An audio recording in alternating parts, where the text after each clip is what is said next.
Yesterday, I talked about the evangelical text on the Annunciation in which Mary receives the word of the angel and identifies herself as the humble servant of the Lord.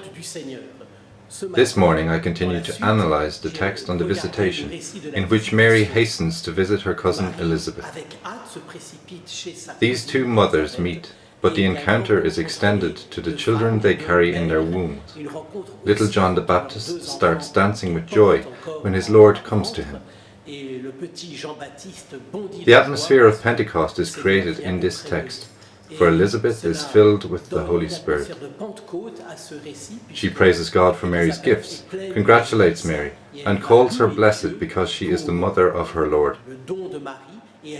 This greeting entices Mary to sing her famous canticle, the Magnificat. Following that, we examined the Magnificat in greater detail, looking through it verse by verse, tracing its origins from the Old Testament. Afterwards, we dealt with the effects which the Canticle of Mary can have outside of the short time it takes to recite it while praying in church. We assessed that it can be understood as socially and almost politically important, because in it, God exalts the humble and casts down the mighty. I was asked to present the Protestant perspective on Mary at this study week. This morning, in the first part of my lecture, I said something about the historical context. We talked about the reforms carried out by Calvin and Luther, about their lives and what they have written about Mary. After that, I talked about the different opinions that still exist between the Catholic and the Protestant traditions.